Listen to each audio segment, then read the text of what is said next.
तो आज की क्लास में हम डेज बेस्ड पजल आगे बढ़ा रहे हैं, थोड़ा सा लेवल को एडवांस करेंगे। ठीक है, बेसिक पार्ट हमने किया, आज के पार्ट में हम क्या करेंगे, थोड़ा सा एडवांस लेवल चलेंगे, जो कि बेहतर सवाल यहाँ पे और करेंगे। डेज बेस में हम बेसिक कंसेप्ट जानते हैं कि हमें जो बेस लेना है वो डेज को लेते हैं, और स्लॉट वाले क्वेश्चंस भी हम इसमें करेंगे।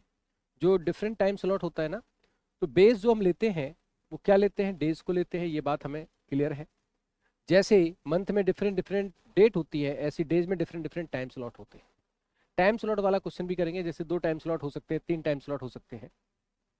ठीक है जी। सो क्षितिज जी, अभी पहले हम एक बेसिक सवाल कर रहे हैं जहाँ पे एक वेरिएबल है, फिर क्वेश्चन का लेवल हमारा थोड़ा सा बढ़ेगा। ठीक है, क्वेश्चन के लेवल को हम थोड़ा बढ़ाएंगे, एडवांस करेंगे, मेंस लेवल का भी क्वेश्चन यहाँ पे करेंगे। अच्छा जी, तो पहले एक बेसिक सवाल तो बनता है, तो इसमें हम क्या करेंगे, यहाँ पे देखो मैंने कहा ना, ऐसा नहीं कि हमेशा आपका मंडे टू संडे होगा या संडे टू सैटरडे होगा, ऐसा नहीं है। यहाँ पे दोस्त 7 पर्सन है, 7 पर्सन को आपको अरेंज करना है। ट्यूसडे से आपको मंडे, ट्यूसडे से मंडे आपको अरेंज करना है। ट्यूसडे से मंडे, तो फर्स्ट डे क्या हो जाएगा, ट्यूसडे हो जाएगा, लास्ट डे क्या हो जाएगा, मंडे हो जाएगा, है ना। ट्यूसडे से मंडे आपको अरेंज करना है, साथ में सिटीज दे रखी हैं। तो बेस बनाइए, पार्ट ए करिए, तसल्ली से करना है, आराम से करना है। जब भी पजल करने बैठो समझो कि आप पास्ट फ्यूचर सब भूल जाओ, सिर्फ पजल में डूब जाओ, है। आराम से करो, चलो।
आराम से करना है, तसल्ली से कोई चिंता नहीं करनी।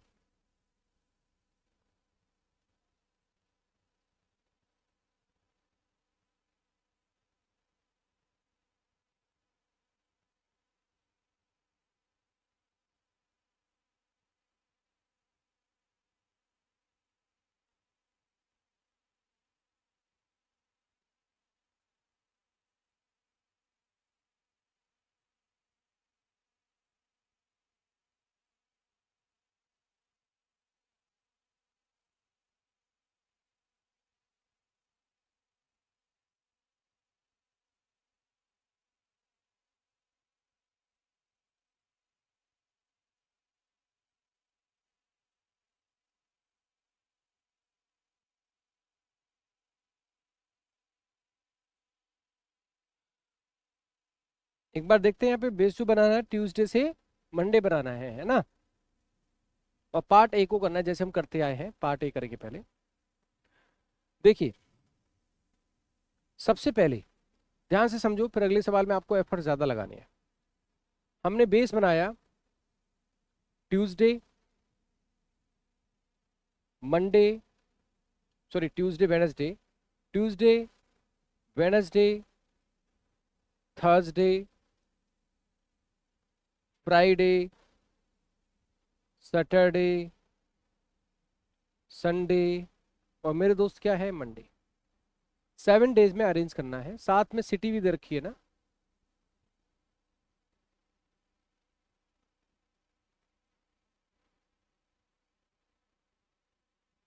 हमने यहाँ पे क्या किया, पहले करेंगे हम पार्ट ए। फर्स्ट डे क्या हो जाएगा दोस्त, ट्यूसडे हो जाएगा, और लास्ट डे क्या हो जाएगा, मंडे हो जाएगा। ठीक है, आ जाओ, पढ़ना स्टार्ट किया। डी हमारा goes to Singapore on Saturday. ये प्रीलिम्स लेवल का सवाल है ना, इसके बाद फिर सारे सवाल फिर मेंस के हुए। डी हमारा Singapore on Saturday, Singapore on Saturday, तो ये क्या है, कंफर्म है मेरे भाई। ठीक है, 2 डेज गैप है डी और एम में, तो नीचे आएगा नहीं, 2 डेज का गैप है। आफ्टर 2 डेज नहीं बोला, 2 डेज का गैप बोला है, तो नीचे आएगा नहीं, दो छोड़ के यहाँ पे क्या आ जाएगा, एम आ जाएगा। अच्छा, B goes to Paris before M, तो बी यहाँ पे हो जाएगा, before M goes to Paris. Okay, P Tokyo but not go after D, P हमारा टोक्यो जाता है लेकिन पी के बाद नहीं है, तो पी की पॉसिबिलिटी यहाँ पे आ गई, और क्या है उसका, टोक्यो है, लिख दो आप। अच्छा, एन आफ्टर डी है but not to New York and London, N जो यहाँ पे जाएगा या फिर यहाँ पे जाएगा, और एन का बोला है कि वो ना तो न्यूयॉर्क जाता है और ना ही दोस्तों वो लंदन जाता है। ठीक है, ओके।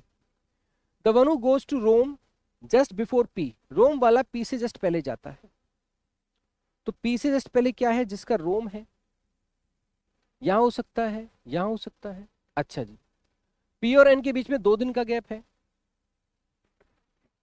अगर आप पी यहां रखेंगे तो 2 छोड़ के एन यहां आ जाएगा, पी यहां रखेंगे 2 छोड़ के एन आ जाएगा, तो अभी हमें पता नहीं है, पी और एन के बीच में 2 दिन का गैप है। ए हमारा बी से पहले नहीं जाता, बी से पहले तो जाएगा ही नहीं मेरे भाई, बाद में जाएगा।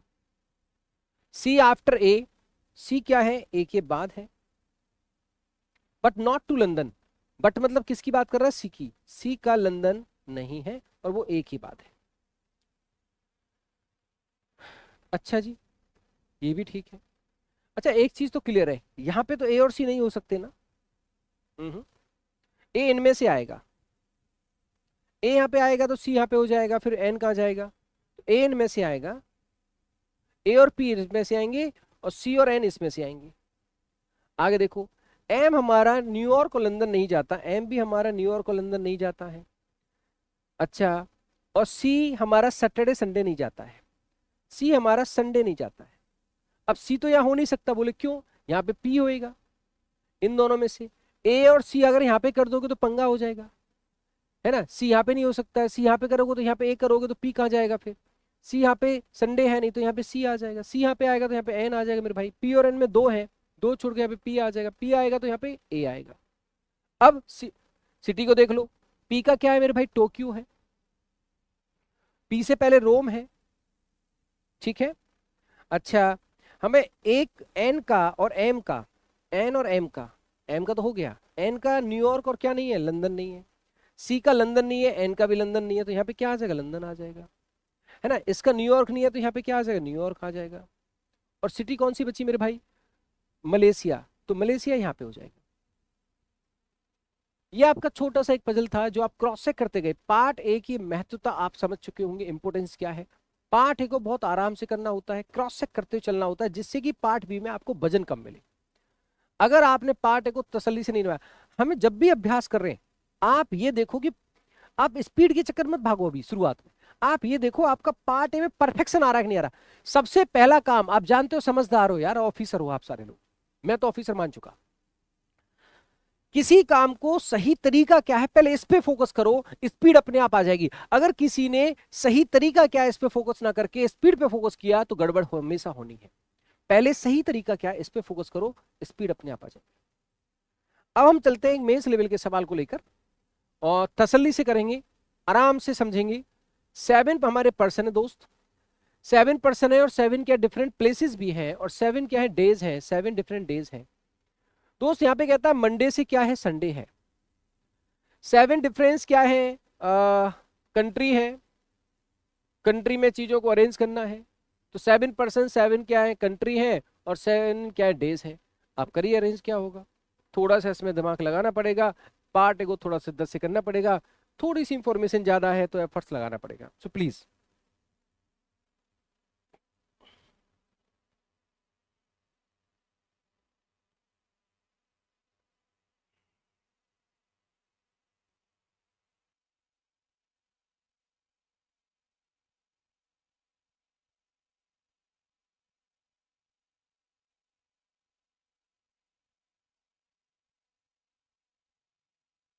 देखिए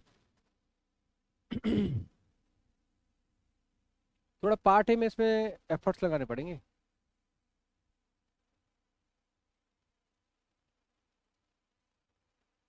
मंडे से संडे है, 7 डेज है।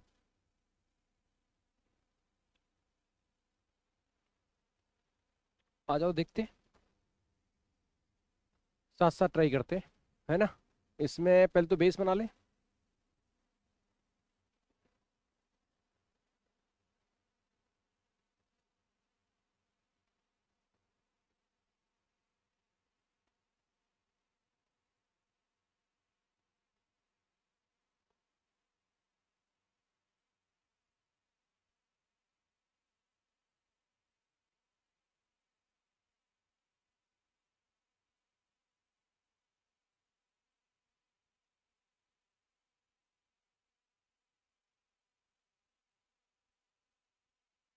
बहुत प्यारा सवाल है, देखना कहाँ गलती हो रही है ना। ऐसा नहीं है कि बहुत ज़्यादा, थोड़ी पॉसिबिलिटी होगी, चेक करेंगे। ऐसा नहीं कि कोई इम्पॉसिबल टास्क है, डूएबल है, कर सकते हैं। पार्ट ए करेंगे सिद्धत से, क्रॉस चेक करते हुए चलेंगे, इस बात का ध्यान रखिए, ये बहुत जरूरी है ना। कहता है A is going to abroad on Friday. A का फ्राइडे ये डेफिनेट है। The person going to USA is going abroad on Wednesday.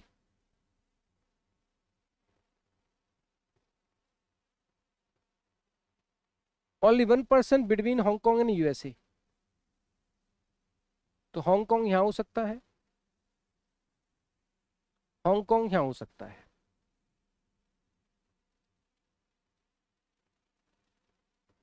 B is immediately after Hong Kong, तो बी यहां आ सकता है, बी यहां आ सकता है। हांगकांग के जस्ट बाद क्या है, बी है। चाहे पजल में 1 मिनट ज्यादा लग जाए, लेकिन ऐसा ना हो कि हमें बार बार पैराग्राफ पढ़ना पड़े, तो फिर हमारा पेपर में नहीं होता, है ना। Only one person between B and Iran, B और ईरान में एक है। अच्छा बी यहाँ आएगा तो बी ईरान यहाँ पे आएगा, और बी यहाँ आएगा तब भी ईरान यहाँ पे आएगा, एक छोड़कर। तो ईरान तो डेफिनेट है ना, क्यों हिंट बनाऊं मैं। अगर बी यहाँ पे हुआ तो ईरान यहाँ पे आएगा, चेक करते चल रहे हैं ना अपन तो। बी यहाँ पे हुआ तो ईरान यहाँ पे, तो ईरान तो डेफिनेट है। कलेज खत्म इसका।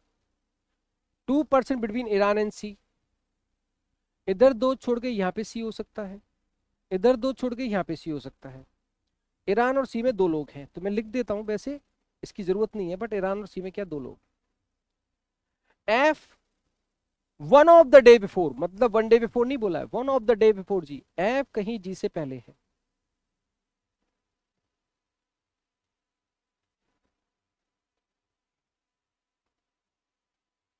ई Pakistan,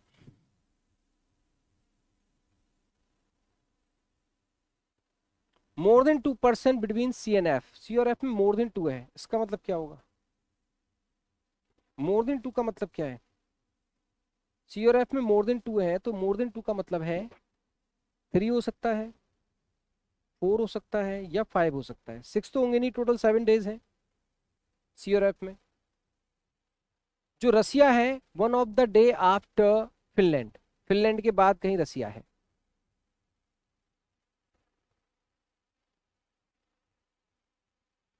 person Canada is not going on the any day before Finland, Finland के बाद कहीं भी कनाडा नहीं है, मतलब Canada is not going any day before. अच्छा फिनलैंड से पहले कहीं कनाडा नहीं है, तो बाद में होगा, लेकिन कनाडा रसिया से पहले है, तो इसका मतलब है फिनलैंड और रसिया के बीच में कहीं कनाडा आएगा। फिनलैंड से पहले नहीं है, रसिया से पहले है, बीच में आएगा कहीं। G is going abroad immediately after Finland, Finland के जस्ट बाद क्या है, जी है।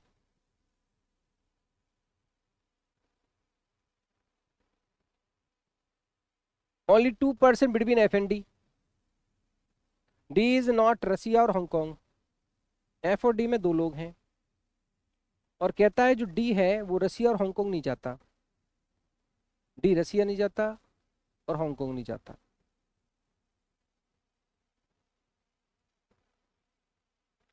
F is not going to Russia, F का जो है रसिया नहीं है।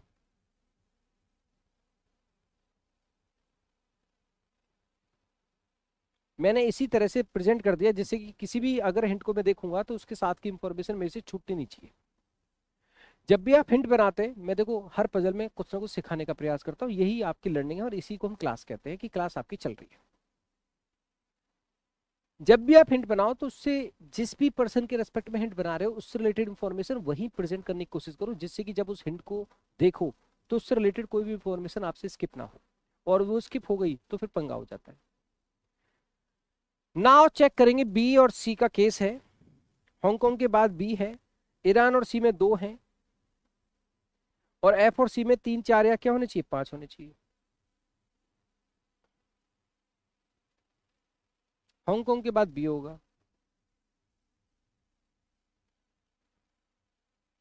चेक तो करेंगे मेरे भाई।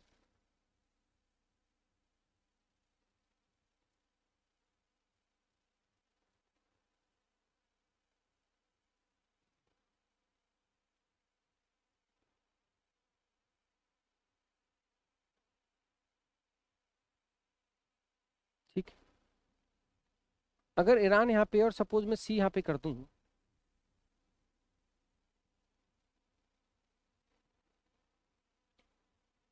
तो एफ और सी में तीन चार या पांच होने चाहिए।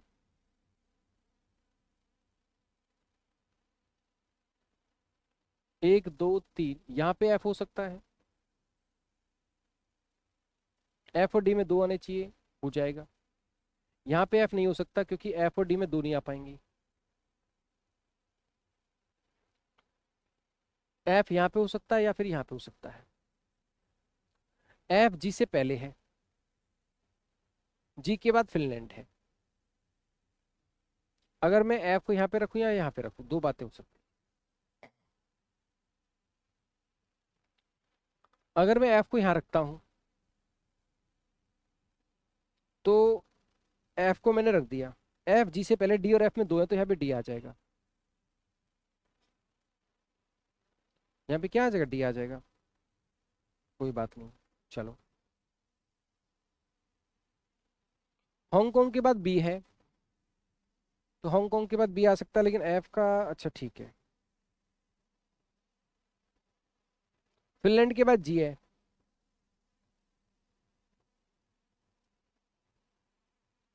डी एफ में दो हो गए, ई का पाकिस्तान है।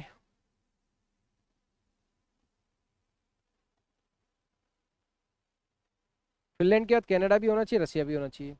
फिनलैंड यहाँ पे होगा नहीं, फिनलैंड यहाँ पे होगा नहीं।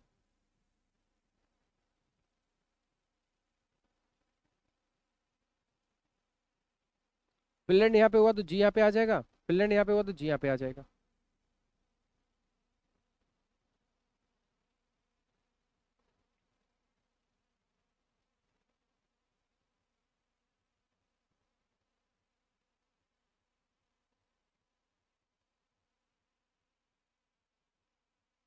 अब मैं क्या करूँ,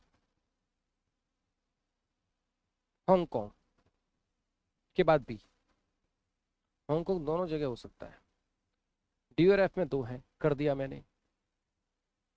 ई पाकिस्तान यहाँ भी है, ई पाकिस्तान यहाँ भी है। अच्छा, ई और पाकिस्तान में एक केस बन जाएगा कि अगर बी यहाँ पे आएगा तो ई यहाँ पे आएगा, और ई यहाँ पे आएगा तो बी यहाँ पे आएगा। तो बी और ई तो मेरे यहाँ बन रहे हैं।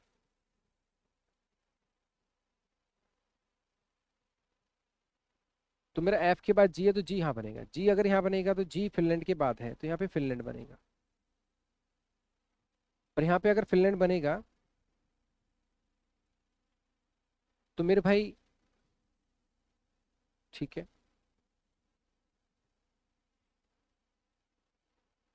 फिनलैंड के बाद जी है, हो गया। फिनलैंड के बाद कनाडा और रसिया।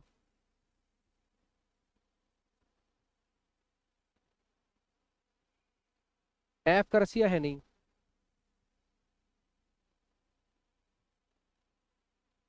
डी का रसिया, हांगकांग नहीं है, ये तो ठीक था। अब कौन सा बचा है केस, ये सारा बी का यहाँ पे केस हो गया। ई, अच्छा ई यहाँ पे फिर आएगा नहीं क्योंकि फिनलैंड यहाँ पे आ गया, तो ई यहाँ पे आएगा नहीं, तो ई फिर आएगा यहाँ पे, और ई यहाँ पे आएगा तो ये आएगा पाकिस्तान।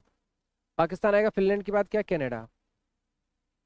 कनाडा के बाद क्या, रसिया। मुझे लगता है ये वाली पॉसिबिलिटी सही हो रही है। और यहाँ पे आएगा हांगकांग। ये आपका सॉल्यूशन बन गया। Oh my God, oh my God, oh my God, F का रसिया नहीं है, हांगकांग है। ये तो सॉल्यूशन बन गया। ई का पाकिस्तान है। ये तो सॉल्यूशन बन गया। Oh my God. अच्छा, यहाँ पे अगर मैं पॉसिबिलिटी मैंने ली थी सी को लेकर, अगर मैं सी को लेकर ये वाली पॉसिबिलिटी नहीं लेता तो क्या होता? ये तो आपका सही हो गया। इसको हटाऊं क्या एक बार? एक बार हटा देता हूँ सिखाने के लिए। कोई बात नहीं है, हमारी अभी बेटी बाप की है, सब ठीक है। पॉसिबिलिटी सिखानी है ना मेरे को तो। फॉर एग्जाम्पल, सपोज करो, अगर मैं क्या करता, सी यहाँ ना लेकर मैं सी यहाँ लेता। सपोज ईरान और सी में दो हो जाते। एफ और सी में तीन चार या पांच होने चाहिए। एफ यहाँ पे हो ही नहीं सकता क्योंकि जी से पहले है। एक दो तीन छोड़ के एफ आएगा ना, तो एफ यहाँ पे आता, एफ यहाँ पे आता तो जी यहाँ पे आता। अब एफ यहाँ पे आता, जी यहाँ पे आता। एफ जी के जी किसके बाद है? फिनलैंड के बाद है। और यहाँ पे फिनलैंड होता तो फिनलैंड के बाद कनाडा और रसिया नहीं हो सकता, क्योंकि एक दो तीन तो कम से कम छोड़ने पड़ते। एफ यहाँ पे आता, एफ यहाँ पे आ नहीं सकता। यहाँ पे एफ आता तो यहाँ पे जी आता, और जी यहाँ पे आता तो जी किसके आता? फिनलैंड के आता। फिनलैंड यहाँ पे आता तो कनाडा रसिया नहीं आते। ये पॉसिबिलिटी यहीं कहीं कैंसिल हो जाती। सी की पॉसिबिलिटी यहीं कहीं कैंसिल हो जाती। मैंने चेक की तो यहाँ पे सी की पॉसिबिलिटी यहीं कहीं कैंसिल हो जाती। फिनलैंड के बाद तो कनाडा और रसिया भी होने चाहिए थे। इसीलिए आपका जो आंसर था, ये सी कंफर्म था यहाँ पे। सी यहाँ पे कंफर्म था। और मैंने चेक किया था, एफ का केस यहाँ पे सही हो गया था। अगर मैं एफ को यहाँ पे लेता तो, सपोज करो एफ को यहाँ पे लेता तो एफ को यहाँ पे लेने से आपका जी फिनलैंड, फिनलैंड कनाडा रसिया हो सकता था क्या? अगर मैं एफ को यहाँ पे लेता तो सी और एफ में कम से कम तीन तो होने चाहिए थे, मैंने कर दिए। और डी और एफ में दो होने चाहिए थे, दो छोड़कर मेरा यहाँ पे डी आता फिर। और यहाँ पे डी आता तो यहाँ पे जी आता। और जी यहाँ पे आता तो जी मेरा फिनलैंड के बाद नहीं हो पाता। मेरे भाई पॉसिबिलिटी ये कैंसिल हो जाती है एफ की। इसलिए जो हमारी पॉसिबिलिटी थी एफ की यहाँ पे डेफिनेट थी। डी और एफ में दो थे, ये भी डेफिनेट था मेरे भाई, है ना? ये डेफिनेट था।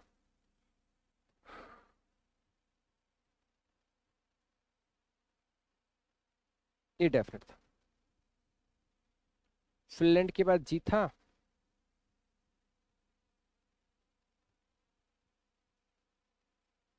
ये तो हमने कर दिया था। इसके बाद हमने क्या किया था?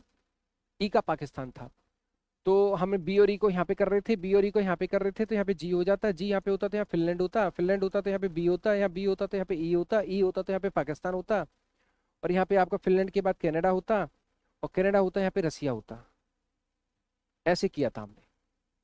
तो मैंने आपको सारी पॉसिबिलिटी बता दी इसमें, क्योंकि अगर मैं सी को ऊपर चेक करता तो फटाक से कैंसिल होगी थी पॉसिबिलिटी।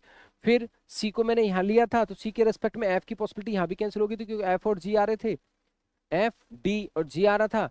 और फिर वो जी जो है फिनलैंड के बाद नहीं आ रहा था, तो पॉसिबिलिटी एफ की यहाँ पे सही हो गई। यहाँ बी और ई का केस बना तो वहां पे जी आ गया।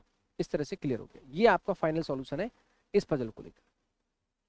तो ये डिसीजन मेकिंग मैंने सी को लेगी, जो कि सही डिसीजन मेकिंग थी, कोई दिक्कत वाली बात नहीं। पहली पॉसिबिलिटी थोड़ी स्ट्रांग थी, अदरवाइज उसके अलावा पॉसिबिलिटी आती तो फटाक से कैंसिल आउट हो जाती। अब हम करेंगे टाइम स्लॉट के साथ। ये आई होप सवाल आपको क्लियर हो गया। अब मैंने कहा था कि डेज में डिफरेंट डिफरेंट क्या हो सकते हैं, टाइम स्लॉट हो सकते हैं। तो जैसे दो टाइम स्लॉट हैं या तीन टाइम स्लॉट भी हो सकते हैं। अभी यहाँ पे क्या है, 10 स्टूडेंट हैं, पांच आपके पास दिन है। और दिन कौन से? Monday to Friday. इन 5 दिनों में, मंडे टू फ्राइडे, इन 5 दिनों में आपको लोग का एग्जाम अरेंज करना है। दो टाइम स्लॉट है, मैंने आपको बताया था कि डेज में टाइम स्लॉट कैसे लेंगे, इंस्ट्रक्शन में बताया था। तो दो टाइम स्लॉट है, 11 और 8 बजे। सिर्फ पर्सन है, कोई वेरिएबल नहीं है साथ में। इसको अरेंज करेंगे अभी की अभी।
ये तो सामान्य सवाल आई होप कर दिया होगा, फिर भी एक बार इसको देखते हैं।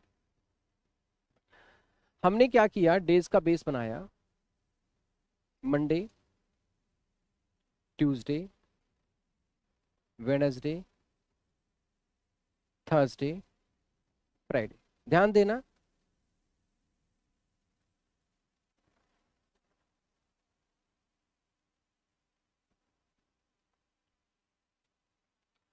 एट ए एम और क्या है मेरे भाई 11 AM, दो चीजें हैं। Only 2% have exam between F and J, F और जे के बीच में दो लोगों का एग्जाम है, मुझे नहीं पता कहां पे होगा, मैंने इस तरह से बना लिया, ठीक है। कहता है neither E nor G on Friday, E और जी हमारा फ्राइडे नहीं है, यहां पे हमने कैंसिल कर दिया। I has exam on Tuesday at 8 AM, I का एग्जाम ट्यूसडे में क्या है 8 AM पे है। H does not have exam at 11 AM, H का 11 AM नहीं है, तो एच यहां पे होगा, इधर कहीं होएगा, okay. Number of person between G and D same as between C and H, जितना जी और डी के बीच में है उतना ही सी और एच के बीच में है, ऐसे बनाया। D does not have exam any of the day after E, D का एग्जाम ई के किसी दिन बाद नहीं है, तो डी का एग्जाम क्या होगा ई के पहले होगा। अच्छा, जैसे मेरे से एक स्टूडेंट थोड़ा सा कह रहे थे कि जैसे सर आप पढ़ाते तो उसमें समय लगता है समझाने में, इतने में तो हमारा समय नहीं होता, तो मैंने उनको एक्सप्लेनेशन ये दिया कि क्या होता है, जब मैं पढ़ा रहा हूँ समझा रहा हूँ तो मैं हर स्टूडेंट को क्लैरिटी देना चाहूंगा, और क्लैरिटी देने के लिए समय लगता है। अगर मैं खुद मॉक लगाऊंगा, पजल करूंगा, तो मुझे क्लैरिटी नहीं देनी, मेरे को अपने आप को फोकस करना, तो मैं फटाफट उड़ा दूंगा। लेकिन जब मैं समझा रहा हूँ तो मुझे समय लेके समझाना पड़ेगा, क्योंकि आपको क्लैरिटी देनी है, हर सेंटेंस को समझाना है, और जब आप क्लैरिटी आती है तो फिर उसके बाद ही इंप्रूवमेंट आता है ना। तो इसमें फर्क है। अब मैं किसी चीज को समझा रहा हूँ, समझाने में हमेशा समय ज्यादा लगेगा, और कोई काम खुद के लिए करने में समय हमेशा कम लगेगा। Gate my point. जैसे सेंटेंस है तो कोई भी सेंटेंस टेक्निकल क्या है, उसके क्या प्रोज एंड कॉन्स है, क्या प्लस माइनस है, वो सारी चीज समझानी पड़ती है। एफ का exam any of the day after H, H के बाद एफ का नहीं है, तो एफ का एग्जाम क्या होगा एच से कहीं पहले होगा। B exam immediately before I, B का एग्जाम आई से जस्ट पहले है, तो यहाँ ट्यूसडे 8 AM से जस्ट पहले क्या होगा 11 AM होगा, इससे जस्ट पहले ये होगा, इसके जस्ट बाद ये होगा, 8 के जस्ट बाद 11 होगा, 11 के जस्ट बाद नेक्स्ट का 8 होगा, 8 से पहले 11 होगा, तो यहाँ पे क्या होगा बी होगा, ऐसे। I does not have exam any of the day before G, I का एग्जाम जी से पहले किसी भी दिन नहीं है। सुनना सेंटेंस क्या कहता है, आई का एग्जाम जी से पहले किसी भी दिन नहीं है, जी वाले दिन हो सकता है, डे बोल रहा है, डे बोल रहा है। आई का एग्जाम जी से पहले किसी भी दिन नहीं है, जी वाले दिन हो सकता है, या जी के बाद हो सकता है। आई का एग्जाम जी के बाद हो सकता है, या जी वाले दिन हो सकता है, दो बातें। आई का एग्जाम जी के बाद हो सकता है या जी वाले दिन हो सकता है, जी से पहले दिन किसी में नहीं है। 8 AM जिसका एग्जाम है वो जे से जस्ट पहले है, जे से जस्ट पहले 8 AM वाला है, तो इसका मतलब है जे हमारा 11 AM होगा, क्योंकि 8 AM वाला 11 से जस्ट पहले है, तो जे से जस्ट पहले 8 AM है, जे से जस्ट पहले 8 AM है, तो जे हमारा कब होगा, समझ में आ रही बात। उससे देखो यार 8 AM 11 से जस्ट पहले है, तो जे से पहले क्या है 8 AM है। डी का exam immediately after of the day who has on Monday, D का मंडे के जस्ट आफ्टर वाले डे में है, तो यहाँ पे आई है, तो यहाँ पे क्या आ जाएगा डी आ जाएगा, डी अगर यहाँ पे आएगा तो जी की जो पॉसिबिलिटी बन रही थी जी के बाद ही आई है, या जी वाले दिन आई हो सकता था, आई जी से पहले नहीं है, तो जी हमारा कंफर्म हो जाता है। एफ का एग्जाम 11 AM नहीं है, तो एफ का एग्जाम भी यहाँ होगा, और एच का एग्जाम भी इधर ही था, है ना। तीन लोग हैं जी और ई के बीच में, तीन लोग कैसे काउंट करोगे, 1 2 3, 1 2 3, यहां पे क्या आ जाएगा ई। एक और चीज मैं आपको बहुत जरूरी बताना चाह रहा हूं, क्योंकि मेरे साथ कंसर्न आता है बच्चों का, how to like approach puzzle में कैसे करें, किस तरह से करें। मैं आपको बहुत क्लियर शब्दों में कह रहा हूं, आप चाहे तो नोटबुक में लिखते जाएं। जब जब आप पजल के सेंटेंसेस में क्लियर हैं, जब जब आप अप्रोच में क्लियर हैं, जब जब आपकी क्लियरिटी है, आपकी स्पीड अपने आप है। आपकी स्पीड क्यों नहीं है, पहले इसके सवाल ढूंढा करो।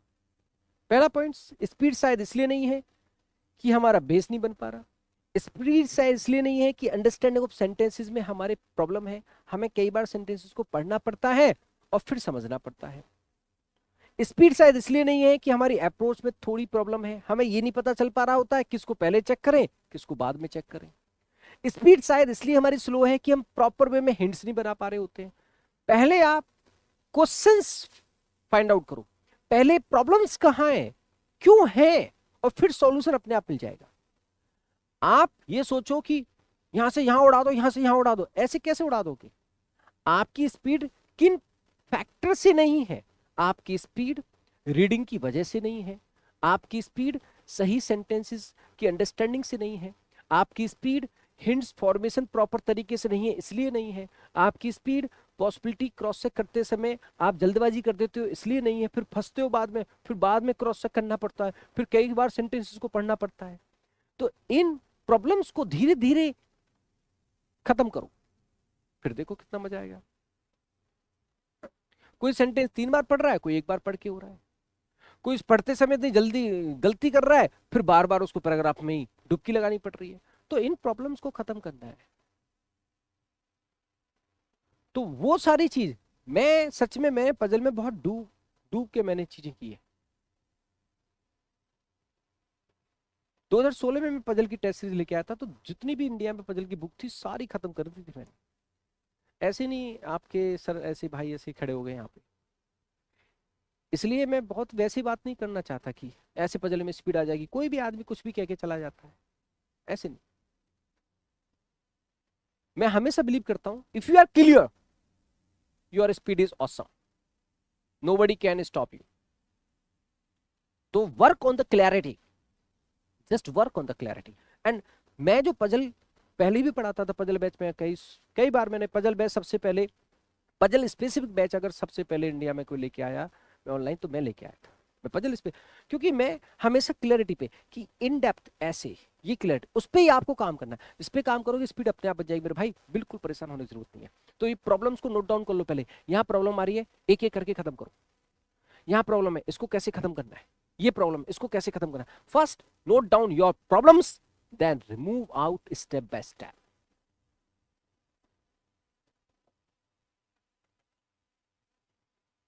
आ जाओ जी, और ई में 3 लोग हैं, तो 1 2 3 ई आ गया। अब मैं क्या करूंगा, पुट करूंगा एफ एच से पहले, यहाँ पे एफ एच है तो एफ एच से पहले है, खत्म बात। उसने कहा जितने जी और डी में है कितने हैं 1 2, उतना ही सी और एच में होगा 2 होंगे। एच यहाँ पे है नीचे सी आएगा नहीं, 2 छोड़ के यहाँ पे क्या आ गया सी आ गया, खत्म बात। एफ और जे में कितने 2 हैं, ऊपर 2 छोड़ के जे आएगा नहीं, नीचे 2 छोड़ के क्या आ गया जे आ गया, खत्म बात। यहाँ पे क्या बचा मेरे भाई ए बचा, खत्म बात हो गया। अब ये जो पार्ट ए मैंने किया था बहुत आराम से, ये जल्दी जल्दी हो सकता था जब आप करोगे और आप पढ़ते जाओगे करते जाओगे, सेंटेंस को वापस पढ़ना ही नहीं पड़ रहा, हिंट्स एक बार में सेट हो गई। अब पजल बड़ी है तो थोड़ा समय ज्यादा लगेगा, पजल छोटी है थोड़ा समय कम लगेगा, पॉसिबिलिटी ज्यादा है थोड़ा, अब ये तो पजल का लेवल होता है। लेकिन सेंटेंस को अगर बार बार पढ़ना पड़ रहा है, हिंट्स आपसे स्किप हो रही है, अप्रोच में थोड़ा डाउट है, क्लैरिटी में डाउट है, प्रेजेंटेशन में डाउट है, सेंटेंस की मीनिंग में डाउट है, तो उसको खत्म करना है स्टेप बाय स्टेप। वो दिन दूर नहीं जब आप मेरे से कहोगे सर रीजनिंग में कोई तोड़ नहीं, ये होगा। जैसे आप जानते हो सिलोजिज्म अगर मैं पढ़ाता हूं तो बहुत सारे लोग अलग अलग तरीके से पढ़ाते हैं, मुझे पता है सीरियसली बहुत वे में, लेकिन मैं हमेशा पहले इन डेप्थ क्लियरिटी पे बात करता हूँ, क्योंकि अगर मैं क्लियर कर गया बच्चों को, अगर मैं उनके कंसेप्ट को इन डेप्थ क्लियर कर गया, तो किसने भी लेवल का क्वेश्चन आ जाए क्या फर्क पड़ता है, कोई फर्क नहीं पड़ता। मुझे स्टार्टिंग में बहुत एफर्ट्स लगाने पड़ते हैं कि मैं बिल्कुल एकदम सारा केस डाउटफुल वाला ये सब समझाने लग जाता हूँ, डायग्राम बनवाना समझाने लग जाता हूँ। मैं भी मजाक मजाक में पढ़ा सकता हूँ, लेकिन मजाक मजाक में पढ़ने से फिर मजाक वाले क्वेश्चन तो हो जाएंगे, लेकिन जो एडवांस क्वेश्चन है भाई उसके लिए तो जमीन पे उतरना ही पड़ेगा। तो बेहतर है कि पहले जमीन पे काम कर लो फिर आसमान छू लो। अगर पहले आसमान में चले जाओगे तो जमीन पे जब उतरोगे तो दिक्कत होएगी। इसलिए आई आई बिलीव इन कि फर्स्ट जमीन पूरा कवर कर दो फिर आसमान आपका है।